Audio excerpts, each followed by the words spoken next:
ಪ್ರತಿ ಮನೆಯಲ್ಲೂ ಕೂಡ ಅಡುಗೆ ಮನೆ ಅತ್ಯಂತ ಪ್ರಮುಖವಾದ ಸ್ಥಳ. ಇಲ್ಲಿ ಪ್ರತಿದಿನ ಅಡುಗೆ ಮಾಡುವಾಗ ಕೆಲವೊಮ್ಮೆ ಸಣ್ಣ ಸಮಸ್ಯೆಗಳು ಕೂಡ ಎದುರಾಗ್ತವೆ. ಉದಾಹರಣೆಗೆ, ಹಣ್ಣುಗಳು ಬೇಗ ಕೆಡ್ತವೆ, ಹಾಲು ಉಕ್ಕಿ ಚೆಲ್ಲುವುದು ಅಥವಾ ಅಡುಗೆ ಪಾತ್ರೆಗಳು ಸ್ವಚ್ಛವಾಗದೇ ಇರುವಂಥದ್ದು. ಆದರೆ ಕೆಲವು ಸರಳ ಟಿಪ್ಸ್ ಗೊತ್ತಿದ್ರೆ ಈ ಸಮಸ್ಯೆಗಳನ್ನು ತುಂಬ ಸುಲಭವಾಗಿ ತಪ್ಪಿಸಬಹುದು. ಮನೆಗಳಲ್ಲಿ ಹಿರಿಯರು ಬಳಸ್ತಾ ಇದ್ದಂತಹ ಕೆಲವು ಉಪಾಯಗಳು ಇಂದಿಗೂ ಬಹಳ ಉಪಯುಕ್ತವಾಗಿವೆ. ಇಲ್ಲಿವೆ ಅಡುಗೆ ಮನೆಗೆ ಸಹಾಯವಾಗುವಂತಹ ಕೆಲವು ಸುಲಭ ಟಿಪ್ಸು. ಸೇಬು ಹಣ್ಣು ಕಪ್ಪಾಗದಂತೆ ಹೆಂಗೆ ತಡಿಬೇಕು? ಸೇಬಣ್ಣನ ಕತ್ತರಿಸಿದ ಬಳಿಕ ಸ್ವಲ್ಪ ಸಮಯ ಅದು ಕಪ್ಪಾಗೋದು ಸಾಮಾನ್ಯ. ಅದನ್ನು ತಡಿಬೇಕು ಅಂದರೂ ಸ್ವಲ್ಪ ನಿಂಬೆ ರಸ ಸವರಬಹುದು ಅಥವಾ ಉಪ್ಪಿನ ನೀರನ್ನು ಹಚ್ಚಬಹುದು. ಇದರಿಂದ ಸೇಬಿನ ತುಂಡು ಬಹಳ ತಾಜವಾಗಿರುತ್ತೆ. ತುರಿದ ತೆಂಗಿನಕಾಯಿ ಕೆಲವೇ ಗಂಟೆಗಳಲ್ಲಿ ಬಣ್ಣ ಬದಲಿಸುತ್ತೆ ಅಥವಾ ಕೆಟ್ಟು ಹೋಗುತ್ತೆ.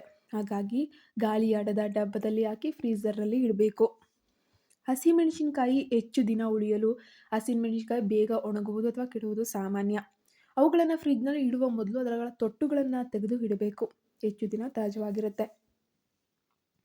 ಟೊಮೊಟೊ ಬೇಗ ಕೊಳೆಯದಂತೆ ಮಾಡೋಕೆ ಬಹಳ ಜನರಿಗೆ ತುಂಬ ಕಷ್ಟ. ಇದನ್ನು ತಪ್ಪಿಸ್ಬೇಕು ಅಂದರೆ ಟೊಮೊಟೊಗಳ ಮೇಲಿನ ತೊಟ್ಟಿನ ಭಾಗಕ್ಕೆ ಸ್ವಲ್ಪ ಅಡೆನ್ಸಿ ಟೇಪನ್ನು ಅಂಟಿಸಿದ್ರೆ ಹೆಚ್ಚು ಕಾಲ ಕೆಡೋದಿಲ್ಲ. ಒಣ ಹಣ್ಣುಗಳನ್ನು ಸಂರಕ್ಷಿಸೋದು ಮೀನ್ಸ್ ಗೋಡಂಬಿ, ಬಾದಾಮಿ, ಒಣ ದ್ರಾಕ್ಷಿ, ಒಣ ಹಣ್ಣುಗಳನ್ನು ಸಾಮಾನ್ಯವಾಗಿ ಹೊರಗಿಟ್ರೆ ಕೆಲವೊಮ್ಮೆ ಹುಳು ಹಿಡಿಬಹುದು. ಆದ್ದರಿಂದ ಇವುಗಳನ್ನು ಗಾಳಿಯಾಡದ ಡಬ್ಬದಲ್ಲಿ ಹಾಕಿ ಫ್ರಿಜ್ನಲ್ಲಿಟ್ಟರೆ ಅವು ಹೆಚ್ಚು ದಿನ ಸುರಕ್ಷಿತವಾಗಿರ್ತವೆ. ಅಡುಗೆ ಮಾಡಬೇಕಾದ್ರೆ ಗ್ರೇವಿ ಗಟ್ಟಿಯಾಗಬೇಕು. ಕೆಲವೊಮ್ಮೆ ಕರಿ ಮಾಡಬೇಕಾದ್ರೆ ಗ್ರೇವಿ ತುಂಬ ತೆಳ್ಳಗಾಗ್ಬಿಟ್ಟಿರುತ್ತೆ.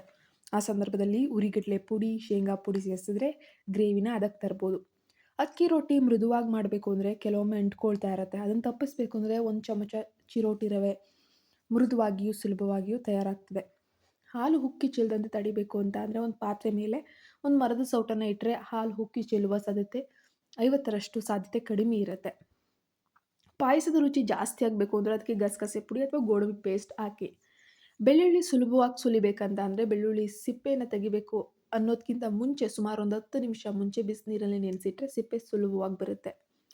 ಈಗ ಅಡುಗೆ ಮನೆ ಸ್ವಚ್ಛತೆಗೆ ಟಿಪ್ಸು. ಮಿಕ್ಸಿ ಜಾರ್ ಸ್ವಚ್ಛಗೊಳಿಸಬೇಕು ಅಂದರೆ ಬಹಳ ದೊಡ್ಡ ಕೆಲಸ. ಅದನ್ನು ಕ್ಲೀನ್ ಮಾಡಬೇಕು ಅಂದರೆ ಸ್ವಲ್ಪ ಲಿಕ್ವಿಡ್ ಸೋಪ್ ಮತ್ತು ನೀರು ಹಾಕಿ ಕೆಲವೇ ಸೆಕೆಂಡ್ ಮಿಕ್ಸಿ ತಿರುಗಿಸಿದ್ರೆ ಜಾರ್ ಸುಲಭವಾಗಿ ಸ್ವಚ್ಛ ಆಗುತ್ತೆ.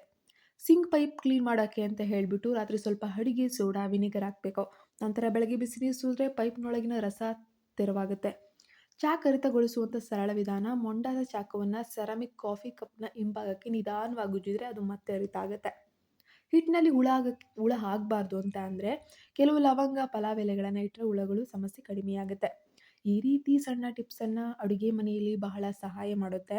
ದಿನನಿತ್ಯದ ಕೆಲಸವನ್ನು ಸುಲಭಗೊಳಿಸೋದ್ರ ಜೊತೆಗೆ ಆಹಾರ ಪದಾರ್ಥಗಳನ್ನು ಹೆಚ್ಚು ದಿನ ಸುರಕ್ಷಿತವಾಗಿಡೋಕ್ಕೆ ಸಹಾಯ ಮಾಡುತ್ತೆ. ದಯವಿಟ್ಟು ನಮ್ಮ ಚಾನಲ್ಗೆ ಸಬ್ಸ್ಕ್ರೈಬ್ ಆಗಿ ಸಪೋರ್ಟ್ ಮಾಡಿ.